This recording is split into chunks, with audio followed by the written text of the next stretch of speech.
Congresswoman from South Carolina, Sherry Biggs. She's also a member of the House Homeland Security Committee. Congresswoman, thank you very much for joining us this afternoon. You know, usually as you go through these different government shutdowns, no matter which party is shutting down the government, when you start to see the delays at airports, FAA, TSA, that's typically when things start to move and you get an indication that maybe there's going to be a deal. Are you getting that indication now, or is this still going to languish?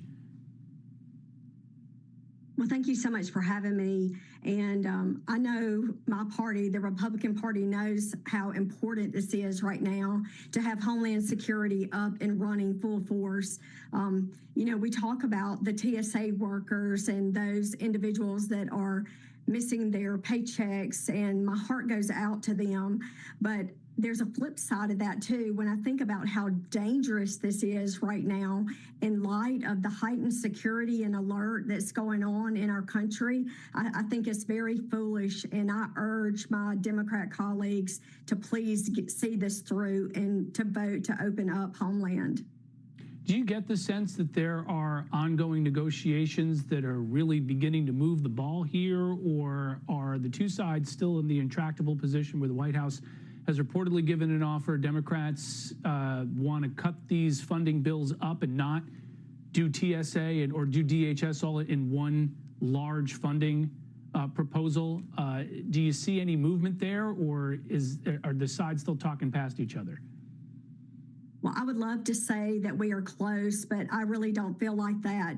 The hatred for our president that they have, and it seems like they want to put illegals above our American citizens, and it's very frustrating from any perspective, from a citizen to being a Congress member. It's dangerous. It really is.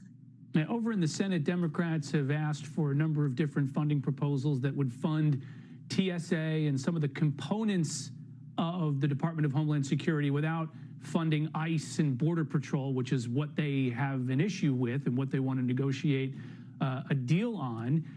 If you're a Republican, why not say, hey, just go ahead and open up TSA, fund these other components, and then we can talk about Border Patrol and ICE in a separate negotiation? What the Democrats are asking for is ridiculous. In the last 2 weeks, we have had 4 incidents that impact our Homeland Security, and I think it's foolish to negotiate. They're not being reasonable, and they're not being rational, and they're not putting American safety first.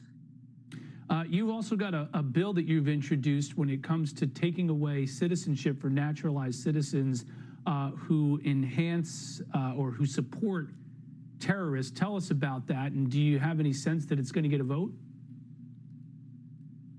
So the No Mercy for Terrorists Act, it's brand new. My team is working really hard on that. So all the details haven't been finalized.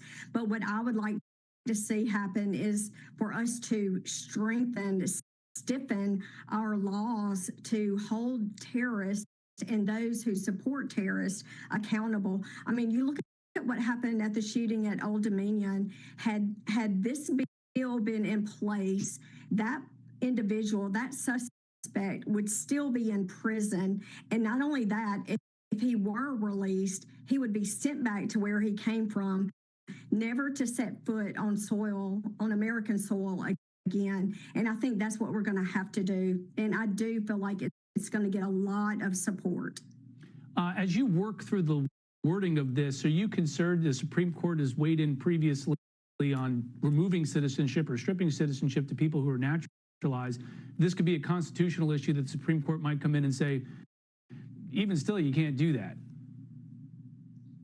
Well, that's why I said we're working on the details. We're going to dot our I's and cross our T's to make sure that it happens, because I feel like naturalized citizenship, it's a privilege. It really is. You're not entitled to anything. All right, Congresswoman Sherry Biggs, thanks for joining us. Thank you for having me.